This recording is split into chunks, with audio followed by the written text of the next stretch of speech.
We are here with Ronnie Garabed, who is a nurse anesthetist, and he is volunteering this week at Hospital Sacre Coeur in Milo. And thank you so much for sitting here and answering some questions. Absolutely, yeah, no problem. So you're here just for a week. I'm here for a week. And where are you from? From New York. I work at Harlem Hospital in the city, and I've been practicing anesthesia for only about 8 months. I graduated school, and my training program last July, took my boards in August, and so far I love what I do. And how did you come, like, what brought you to Hospital Sacre Coeur? My chief of anesthesia right now in Harlem has been coming here for the last 14 years, and she usually brings a resident physician with her for this experience. And this year we don't have residents at our hospital, so she asked me to come, and I'm very happy I came. So what did you expect your experience would be like? I had a lot of expectations because going into somewhere I'd never seen before, I don't know what else to get myself into. My expectations were to be doing many surgeries, living in tents, patients lined up all the way down the street, and it's been quite the opposite. I mean, I'm staying at a nice compound here where they have running water and people that are all here for the same purpose together. And they had that, and now when I'm at the hospital, they have planned scheduled surgeries. I saw the operating rooms. They have everything we had back home. The years of donations has proved to have this hospital in the right direction. And so what did you find anything surprising about coming here? Or? I think the most surprising thing is having the hospital that we're fortunate to volunteer at in an area where it's third world as it gets, at least third world as I've seen. You go further around the corner, maybe go a couple miles west, and people are walking up and down the street without clothes on because they don't have any.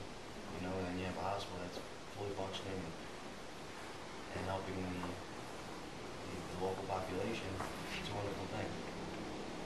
And some of the most of the Haitian doctors that I've interviewed have said that they've learned a lot from the volunteers coming in. Are there anything in particular that you've learned from them? Well, that's an interesting question. There is another nurse anesthetist, Haitian born and raised, and she trained anesthesia here. The first couple of days I was here, I didn't know really who she was, and it was interesting because in anesthesia it's very territorial, and back home, I don't really appreciate other anesthetists in my OR because it's set up the way I like it. I like everything set up a certain way. And 2 years later, I find out that one of the ladies I asked, can you get out of the way a little bit? I need to see the operation. Was a nurse anesthetist, and I felt really bad about that. I didn't know what her role was, and now I do. But today, we were doing a hysterectomy with spinal anesthesia, and even though there is a language barrier, I think I've taught her a couple things that maybe she wasn't taught before. So, the hardest part is language barrier. That's a little frustrating for me because I wish I would have came here knowing a little bit more. And definitely my plan is to learn a little bit when I come back again. Speaking without words. It's tough. It really is. It really is. And one of our surgeons that came along with our group is Haitian, from Haiti, so she is able to translate when she's around. And what was the most challenging thing so far? I think the most challenging thing is not related to what I'm here to practice. The challenging thing here is seeing such poverty and helpless people, but however they still survive, they still have positive attitudes. I mean, if you walk down the street and there's a goat walking down the street, the neighbors know whose goat that is, and no one is going to steal it. So, um, just like I feel like even though it doesn't matter how much money you have, or how much money you know have or don't have, the culture here is really oriented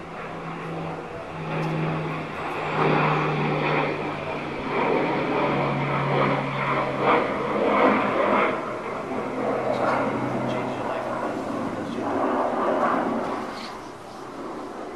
So how is your faith tradition upheld and or challenged by your experience? I went to Catholic school growing up, and I know that Catholic at one point was the predominant religion of Haiti, but other branches of Christianity are here as well, and I've sensed a strong sense of prayer with especially our patients, and being able to connect with them on a spiritual level has been a great opportunity.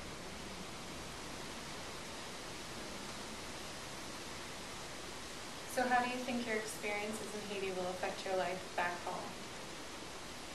I definitely won't take anything for granted. I mean, our hospital we have now, there might be a couple things that we don't have. Would be nice to have.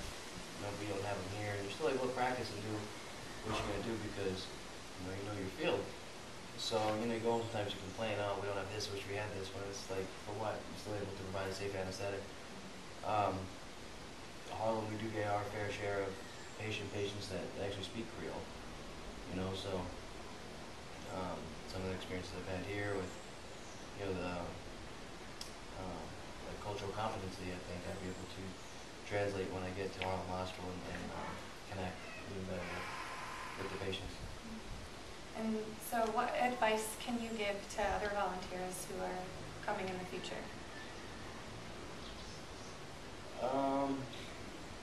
Bring extra toothpaste?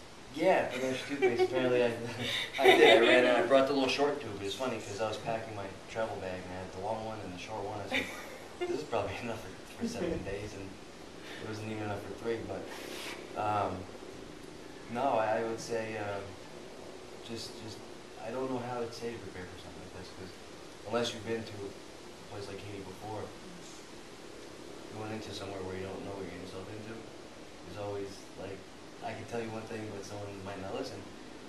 I would just say, be prepared to work hard, and if you can, to learn maybe a couple words, in your specialty that you can be saying a lot that you can translate in Creole. Because I think that if you have like a couple main things they can say in their language, I think they'll accept you a little bit more. Well, thank you very much for Yeah, you're welcome. talking with us. Yeah, absolutely.